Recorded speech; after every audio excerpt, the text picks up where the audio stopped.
nobody had time to gossip because we were having fun. May the good Lord, I can tell about sharing as you come on stage, because I believe now the time is now. The time is now. When this is your time, I don't know it's on na kingichaishi. Mara, let me say, oh, kipate gahe, moyo mwene. Oh, pate gahe, sandwa sabi. Oh, kipate gahe, oh, kipate gahe, oh, kipate.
Sithi wena webetha amandla njengekulo.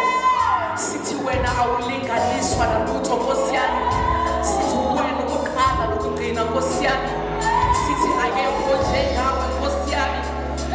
Ngiyababonga Nkosi. Ngiyababonga Nkosi.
Thank you. Woo! Good evening, ladies and gentlemen. I need a selfie. I need a selfie. We have made history. We are still going to make history because we are called for such a time. Okay, can I have my phone, please? I woke up one morning in May and I went to work and I took leave. And I said on the 13th of August, I don't know where I will be, but wherever I will be, I'll be gathering ladies. I don't know where in this world I will be. Somebody even said to me that even if it's under a tree, we are coming. I didn't even know that this is the place. I didn't even know that I'm going to be associated with the people that are here today. But I knew that on the 13th of August, 2022, we are making history.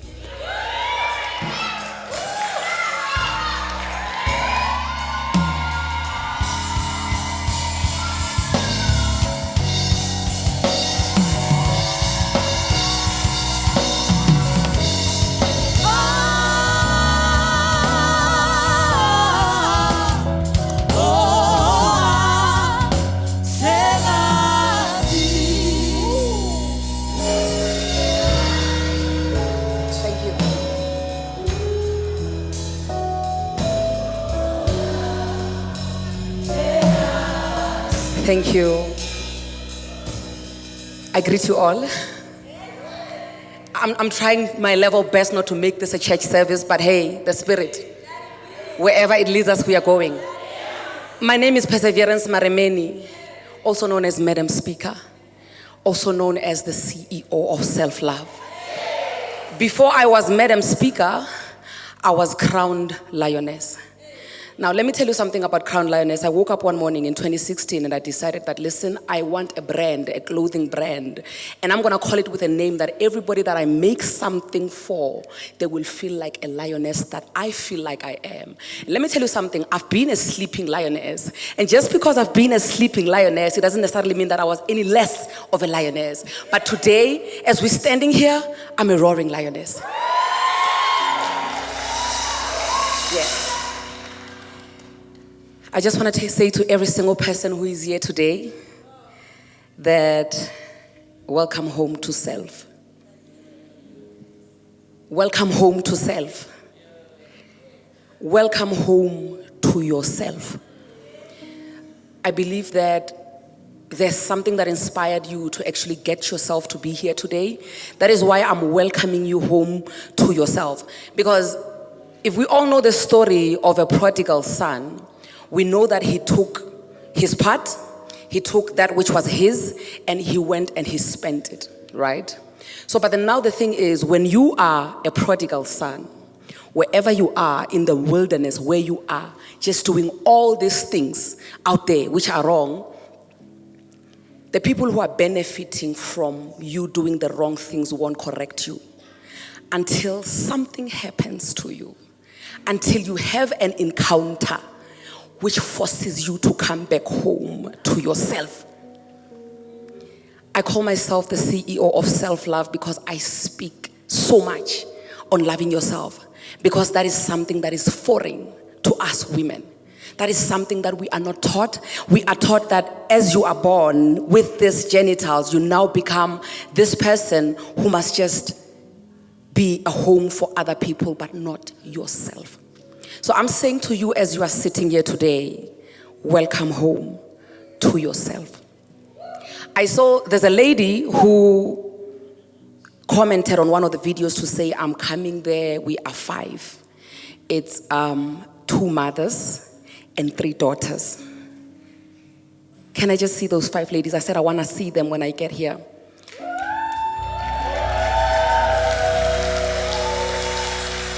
I want to tell you the reason why this, right here, you may be seated, ladies. Thank you so much. There's something supernatural. Ne? Let me tell you something. It takes something for you to come back home to yourself, right? But then when you now come back home to yourself, you don't want to see anybody getting lost. So when a mother decides that when I want to come back home to myself, I don't want to be the only one that benefits from this, but I want those who are coming behind me to actually also never lose their way home to themselves. Because at the end of the day, when all it is said and done, all you have is a home to yourself that you have to come back to.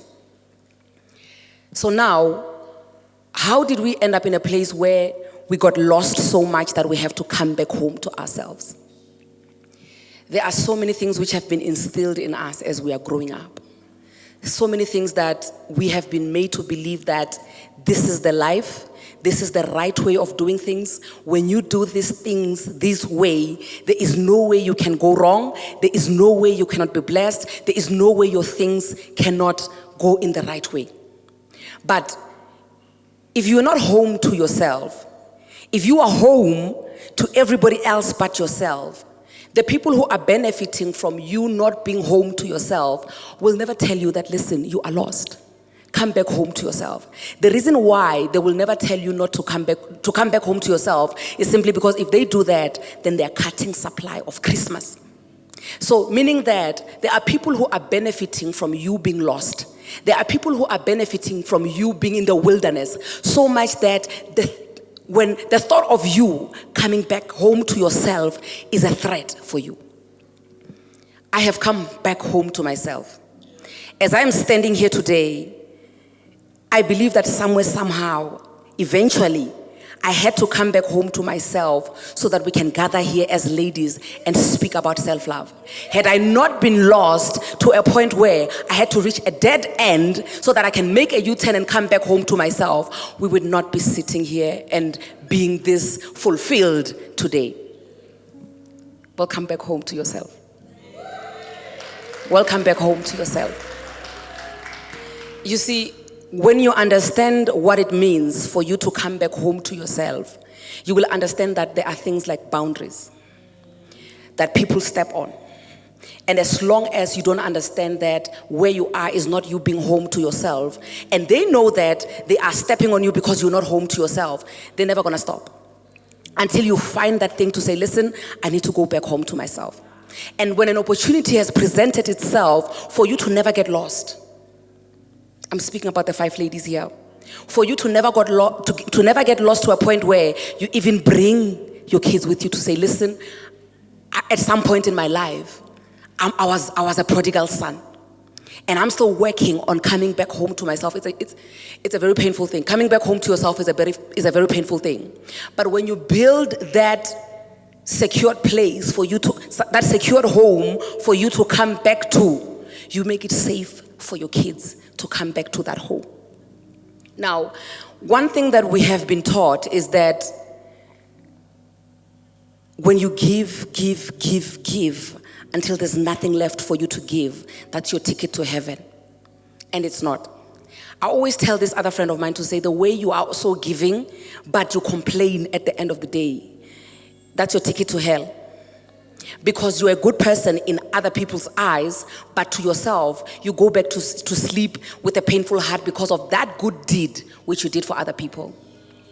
So now, what I love about the 5 ladies, you guys, listen, I'm not putting you on a spotlight, but there's something about you. I made a decision that I'm going to tell my story, not just for myself, not just for my healing, but for my kids and my kids' kids, so that whenever they are going to be walking on this journey of life, they will always be home to themselves. I remember there was a time where I was at my lowest, right? I believe that almost everybody here knows my story and where I've come from and everything that I have lost and where I'm standing right now. The time when I was at my lowest, I would always say to God, there has to be something big. There has to be something big that is coming out of this thing. Because I cannot spend 5 years, 10 years being a Proverbs 31 woman, doing everything by the book, tithing, offering, praying, fasting, this and that. I cannot spend 10 years doing all of that, building, as I put it, only to come and lose it all in the end, just for nothing. There has to be something big. And I can't imagine anything bigger than having you ladies here today.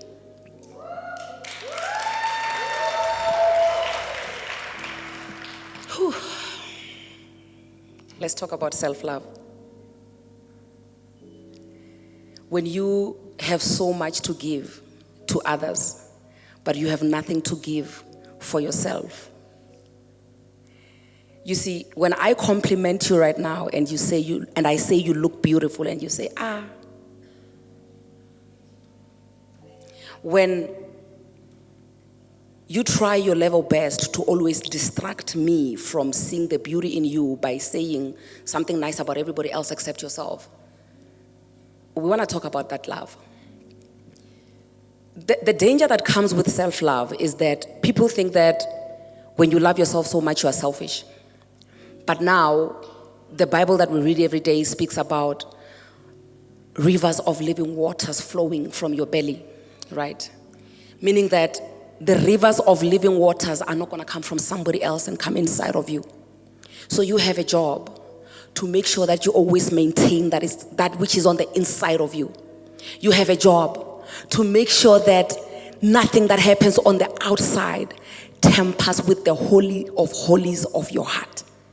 Because now when you allow anything out there to tamper with that which is on the inside of you, when you allow yourself to be contaminated with all these things that are happening around us, you end up not being that which you think you are. Because remember, if you are saying that you are this considerate person, you are this loving person, you are this person who just, enjoys giving. Giving is a ministry. I used to say that a lot when I was being, I used to say that a lot. Giving is a ministry and it's my ministry. And it still is. Trust me, it is a ministry. But now the thing is, giving until you dry is no longer a ministry. Giving until you have nothing left to give, nothing left to survive is no longer a ministry. Now, when you can't even find anything on the inside of you to give, it's no longer a ministry. Because a lot of us are looking for healing in other people. A lot of us are looking for healing in other places. What I mean by that is that instead of me dealing with my childhood traumas, I feel like, you know what, I'm lonely. I must get married. Then I will be fulfilled. When I now get married to fill that void, and I find that this person that is next to me is not God. They don't know what to do with a human being. They don't know how to fix me because they still have their own things to be fixed. Then that's when we call marriage a scam. That's when we call it a scam, because you went in there with your brokenness. And you feel like when you get there, you will find healing, you will find fulfillment just by you being in that marriage, being in that relationship. Just the other day, somebody was saying to me, what about loneliness? What about loneliness? Because I know you are saying that you want to be the rich husband that you were always intended to marry, but what about loneliness? I have come to learn to not be bored of my own company. If you have checked most of the stuff that I'm always posting, I'm always in the car and I'm always alone. That is the time, that is my me time. That is the time where I'm driving and I'm having my thoughts and I'm deep, I'm in the zone. Only then I get these things to say, these things to speak about, these things to just put out there. But now, with the fear of not wanting to be alone, how do you now get time to come home to yourself? How do you now get time to have a one-on-one with yourself? Because at some point in your life, you're going to have to close the door and you say, self, it's me and you. Self, we need to deal with this thing now. Because you will realize that the void which you have, which you are hoping that it will be fulfilled by you being with somebody next to you, by you doing certain things, when you do more of that and it's not being fulfilled, you will realize that, no man, there's something wrong with this person. This person doesn't love me the way that I want to be loved. No, it's not that the person doesn't love you the way that you want to be loved. It's just that you're not loving yourself the way that you're supposed to be loving yourself. But now, the thing is, when you expect so much from other people, which you can't give yourself, what do you call that? We are so judgmental towards one another in a sense that, say maybe you have a spouse. your spouse is drinking alcohol and you want them to quit. And you just don't understand, or how is this person still an alcoholic after we've been fasting and praying and we've been doing this and that, right? But then you tend to forget that you, on the other hand, you've been on a diet plan for the past 5 years, you have not even lost 2 kg. When it comes to things that have to be dealt with by yourself, for yourself, you have nothing to give yourself. But you have so much, you can be a cheerleader for me to go ahead and do certain things, but you can't cheer for yourself to do certain things. Why are you running away from yourself? What is so scary about you that you can sit in a room with yourself and you say, self, listen, this is what we're going to do right now.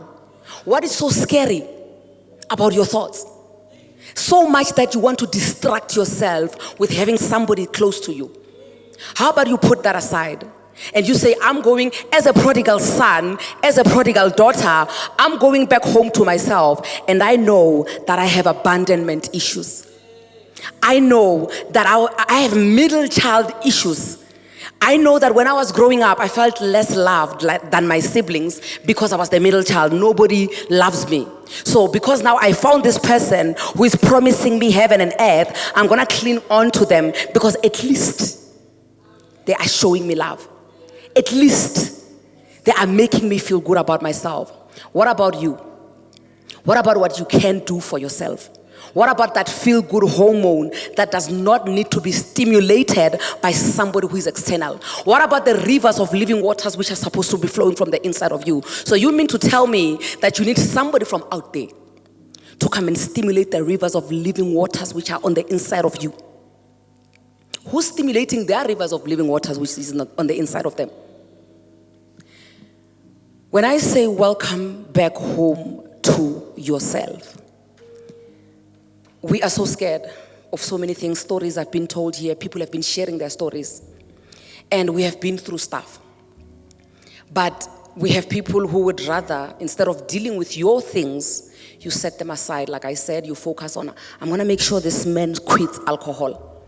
I'm going to make sure my child, because when now you couldn't make it to law school or to medicine school, you're going to make sure your child doesn't sleep.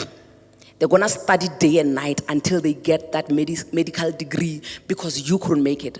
How about you sit down with yourself and you say, self, yeah, no. Maths, science, biology, but it's okay. This is who I am. This is what I'm capable of. And I'm going to do exactly what I'm capable of. Because the mistake that a lot of us make is that you're a fish. This is a cat. You say, ready, fire, go. Hurry. Climb that tree. It's a fish and a cat. A fish is swimming. A cat is running. You are saying, cat, fish, ready, fire, go. Go climb that. Instead of you understanding and accepting that, listen, my territory is in the water. I'm going to excel. Where I'm seated, where I'm planted, where I'm rooted, I'm going to make sure that I'm unstoppable there. I share briefly about the story of why I was called Madam Speaker, because I talk a lot. So because I talk a lot, they gave me a code name. They're like, yeah, Madam Speaker. I'm like, I like it. I like it very much because vele, vele, vele. Talking is my thing. You understand what I mean? Today, I'm Madam Speaker as a brand. And I'm riding on it. So how about as a fish that is swimming in the water and they say, hey, fishy, fishy, fishy. You say, yes, I'm going to be swimming like a fish that I am. Because a lot of us want to abandon our territories.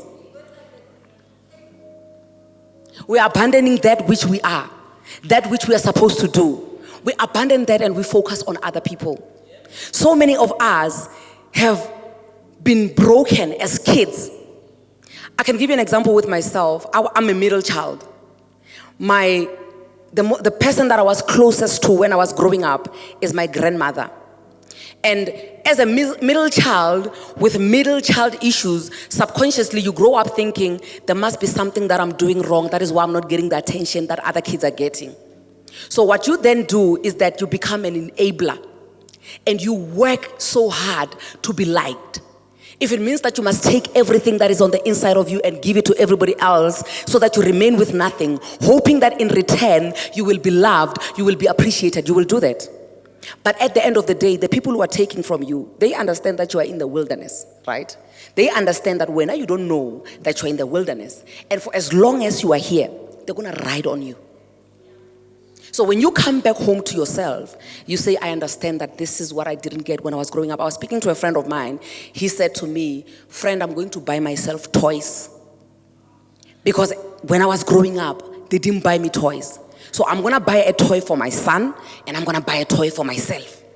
It doesn't matter what type of toy that I'm buying, but all the things that I felt like, you know what, they didn't do for me as a child, hence I ended up feeling like I'm neglected, I'm going to do them for myself. So much that when I am done, I will get that which these ladies were talking about, to say you have eventually, at some point, you're going to have to close the door and say, self, it is me and you. So as we are gathered here today, it's not an easy journey. The most difficult thing about realizing that you are a prodigal son and you need to come back home to yourself is cutting the umbilical cord between you and the people who have been feeding off of you. You're going to be in conflict with yourself so much because you're going to feel that, okay, I need to put myself first so that I can give the best for the next person.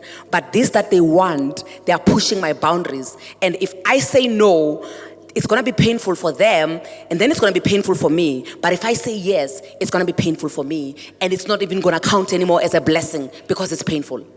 So that conflict of you saying, if I decide that now, as a prodigal son, I'm coming back home to myself, no more. I'm drawing the line. And when I say I draw this boundary, nobody's going to cross here, and I'm not going to cross myself to go get you from the other side. It's not an easy journey. It's a very difficult one. So, because